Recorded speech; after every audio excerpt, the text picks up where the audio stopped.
Como pueden ustedes observar, simplemente o sencillamente hemos puntualizado tres eventos importantes dentro de esta que sería una guerra civil principalmente, porque es una guerra interna dentro de la República, que lo que será posteriormente la República Popular China. Dentro de la consideración que ya nosotros habíamos puntualizado como esta revolución china, principalmente donde nos vamos a centrar es a partir de que gana la guerra de liberación en 1949 Mao Zedong. No se olviden que Mao Zedong es quien ha impulsado el movimiento comunista para que gane esta posteriormente llamada República Popular China. Con el cambio de perspectiva para 1949, no nos olvidemos que esta revolución china está dentro del proceso principal de lo que es la época de la guerra, acaba posterior a la Segunda Guerra Mundial y comienza a darse un crecimiento, un mejoramiento en el pueblo chino de las condiciones de vida. Mejora principalmente la calidad de vida, las condiciones de vida. Pero Mao Zedong conllevó o guió al pueblo chino de una forma no tan, ¿cómo decirlo?, precisa en ciertas ocasiones. Era errática la forma de llevar. De todos modos, Mao Zedong generó un cambio principal. Él es, por ejemplo, si nosotros planteamos la idea o la pregunta de quién ha guiado la revolución, debemos decir que principalmente fue Mao Zedong. Si nosotros hablamos de la República Popular China, fue proclamada directamente por Mao Zedong. A partir de Mao Zedong en 1949 comienza a llamarse República Popular China. Esta República Popular China obviamente se centra en el comunismo como su base, pero tras la muerte de Mao Zedong, en 1976, le sucede al cargo, al mando, Deng Xiaoping, quien va a generar un proceso de reformas económicas y políticas, principalmente para cambiar la perspectiva. Deng Xiaoping. Y se le conoce principalmente como aquel que modernizó China. Comenzó un programa de reformas económicas políticas, pero sobre todo con el objetivo de modernización. ¿Cuál era el problema con Mao Zedong?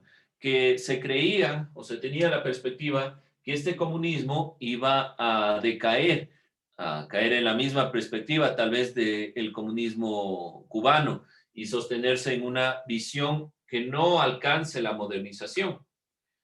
Por lo tanto, al morir Mao Zedong, se cambia de perspectiva y comienza un programa de reformas hacia la apertura al exterior y esta modernización. Apertura.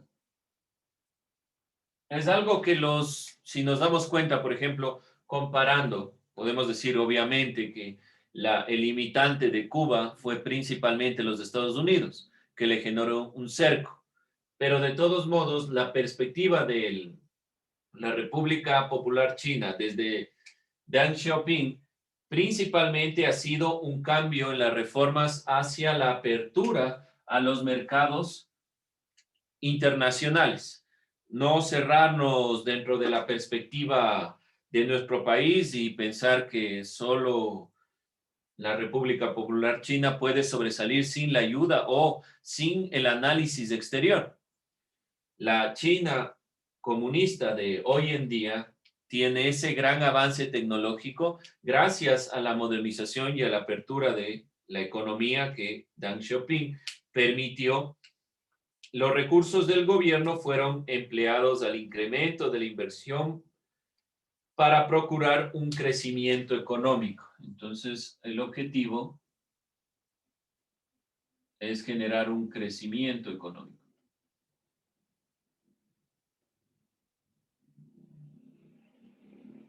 A partir, obviamente, de estas reformas políticas. La reforma política que nosotros podemos plantear es principalmente la apertura, esta apertura al exterior, no encerrarse, no ensimismarse.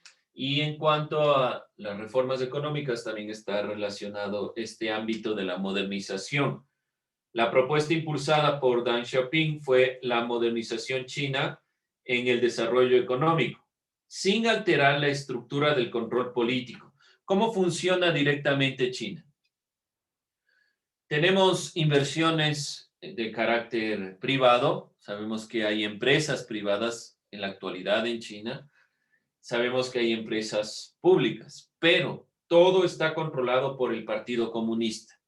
Entonces, Deng Xiaoping intentó la modernización sin eliminar o sin dejar de lado el control del Partido Comunista.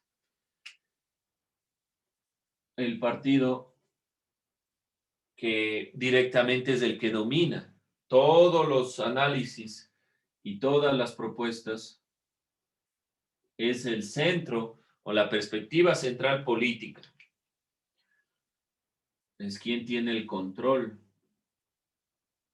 en China. Y este control no mermó la perspectiva de Deng Xiaoping. Tras considerarse que grandes cantidades del capital proveniente del extranjero podían acelerar la modernización de China, se decidió participar en la economía internacional. Entonces, este partido todavía mantiene hasta la actualidad el control en dominios, en cuestiones principalmente políticas,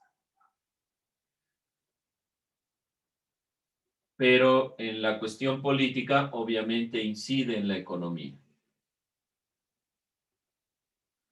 Obviamente deben haber ustedes escuchado que dentro de lo que es la República Popular China hay algunos inconvenientes. El Partido Comunista censura, dependiendo de sus necesidades, lo que dicen grupos que estén en contra de la perspectiva del partido. Entonces, muy cerrado en esa perspectiva en cuestiones netamente políticas. Pero en cuestiones económicas, desde Deng Xiaoping se abrió la perspectiva principal a un mercado extranjero que le permitió un aceleramiento en la economía. Entonces se decidió participar, la participación en un mercado o en el mercado o en la perspectiva extranjera. Vamos así, bueno, un mercado internacional. Entonces, la economía está directamente atravesada en China por la consideración de lo público-privado, por la consideración de la participación siempre en cuestiones internacionales, en no quedarse de lado ni separarse de la propuesta para la modernización desde Deng Xiaoping. Pero en cuestiones políticas, el control es del Partido Comunista. Se adoptaron varias leyes a fin de crear un ambiente atractivo para el capital extranjero y fomentar la apertura de mayores sectores del país hacia la producción, el comercio y la inversión. En la economía doméstica se generó también modernización. Entonces, principalmente la participación en un mercado internacional, el objetivo es traer también estos o fomentar este capital extranjero y que este capital extranjero llegue de la mejor manera, que sea atractivo. Y así ha ido creciendo la propuesta. Dentro de la modernización, que podemos nosotros puntualizar, se ha modernizado principalmente a nivel interno en agricultura, industria, defensa, ciencia y tecnología.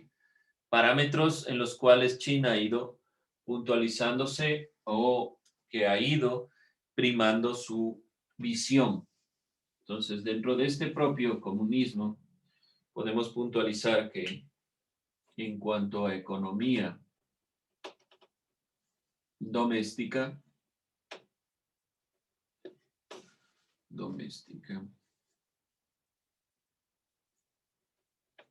se han instaurado o instituido 4 modernizaciones.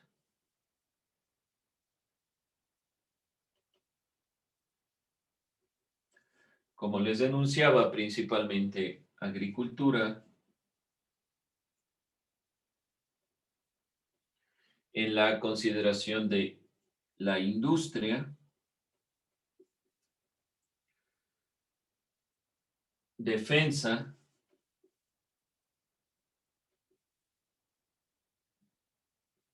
tienen uno de los ejércitos más grandes en número de personas y en armamento también tecnológicamente están muy avanzados, ciencia y tecnología. Como todos los países que han venido generando un proceso económico de desarrollo en cuanto a las reformas económicas y políticas, una de las perspectivas principales en ciencia y tecnología que todos conocemos, que es propio de China, es primero copiar, ver y reproducir. Es las mismas consideraciones, por ejemplo, que tuvo Japón en unos inicios de su consideración del avance tecnológico. Primero copian, revisan, analizan, tienen una copia de lo que ya se ha sacado y luego se va produciendo. Y ahora China es una potencia en cuestiones tecnológicas gracias a estos cambios de reformas políticas y económicas. ¿Qué quiero puntualizar con esto? No quiere decir que porque sea un país comunista no tiene o se cierra a las perspectivas exteriores. China se sostiene como visión hegemónica o como país hegemónico en cuanto a líderes en ciencia, tecnología y todos estos elementos, principalmente porque China cambió su forma de entender el comunismo. No cerrarse, no ensimismarse, sino que abrirse a las posibilidades e intercambiar. En cambio, muchas de las visiones de otros países comunistas han sido cerradas a su propia consideración. Podemos objetar en cuanto a Cuba por la situación del cerco de los Estados Unidos, pero con Corea del Norte ha habido muchos de estos problemas de encerrarse en sí mismo y no tener intercambios de perspectivas. Finalmente, dentro de la visión, el sistema que ha generado desde las reformas iniciadas por Deng Xiaoping, lograron en China que pasara del socialismo a una economía de mercado socialista. Entonces, todas estas reformas, así como reformas en general, las que hemos puntualizado, pero sobre todo estas en la economía doméstica y en la apertura al mercado internacional, han hecho de China que pase de una perspectiva netamente socialista, pase del socialismo, yo diría un socialismo comunismo, hacia una visión de mercado con este tinte socialista. Es decir, un mercado socialista, ya no solo una China que prioriza las necesidades de su pueblo bajo el modelo socialista comunista en el cual todos tienen que acceder a las mismas posibilidades, sino que a partir de ese impulso económico que le da el socialismo y que las personas pueden tener alimento, pueden tener acceso que no tenían anteriormente, China comienza a dar un giro, un cambio de perspectiva. Este cambio de perspectiva principalmente es expandirse, abrir su visión. Y si vemos en la actualidad, tal vez ya la China de esta República Popular China no sea la misma que Mao Zedong pensó, sobre todo porque cómo funciona el comunismo, socialismo, este comunismo en sí mismo, es esta dictadura del proletariado donde todos tienen acceso a todo, pero en la actualidad China tiene diferentes consideraciones y hay gente que se diferencia porque tiene o posee capital.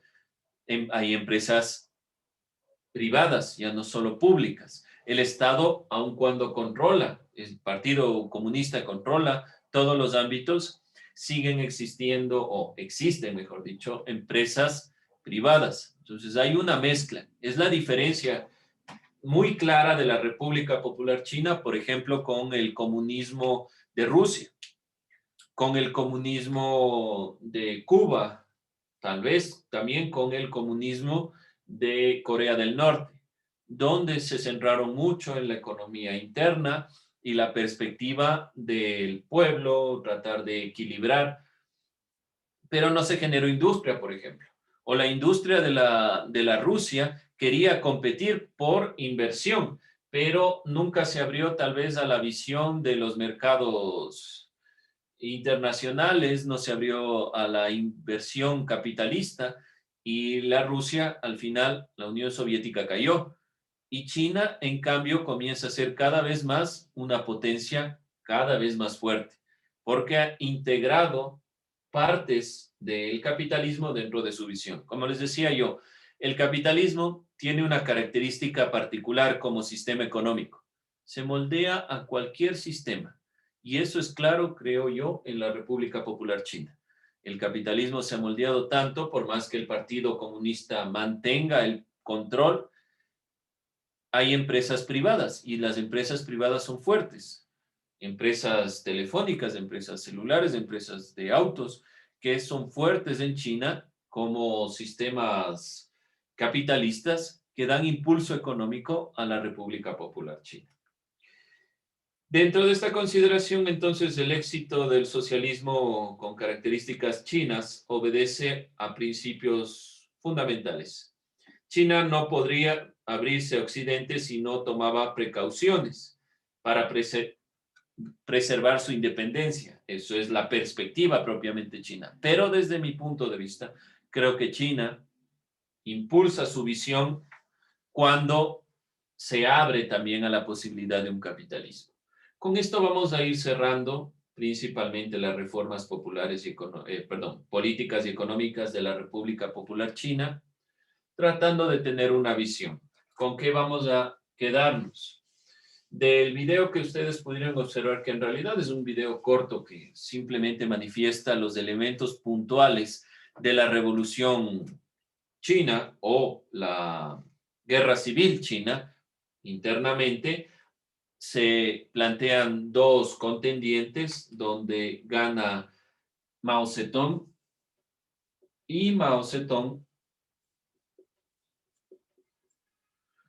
es quien proclama, quien instaura la República Popular China.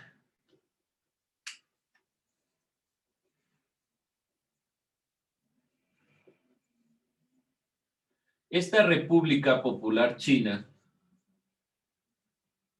planteada desde 1949, tiene una consideración puntual, es comunista desde su visión y quien lidera es el Partido Comunista. Pero parecía que se iba a estancar dentro de la misma visión comunista de otros países, como tal vez la Rusia que cayó, la Unión Soviética, y a la muerte de Mao Zedong para 1976, China se ve enfrentado a la posibilidad de encerrarse dentro de su propia visión. Y con Xiaoping se genera un cambio de perspectiva que está encaminado principalmente bajo la visión de la modernización. Y aquí comienza a vislumbrarse la China que hoy en día conocemos. Con eso estamos nosotros cerrando. Eso es todo lo que vamos a ir revisando la clase de hoy. Simplemente era un recuento de elementos que puntualizamos, pero que nos faltó tal vez porque vimos la Revolución Rusa, la Revolución Cubana, vimos la Guerra Fría, la Segunda Guerra Mundial, todos elementos dentro de las revoluciones socialistas, no solo en América, sino alrededor del mundo, que han influido en el pensamiento latinoamericano. Y nos faltó puntualizar algo de la Revolución China. No se olviden puntualizar los elementos que se ven en el video y los elementos que hemos puntualizado aquí hacia la consideración moderna de la China planteada desde Xiaoping. Bien, jóvenes, con eso cerramos. Gracias, profe. Podemos cerrar el video.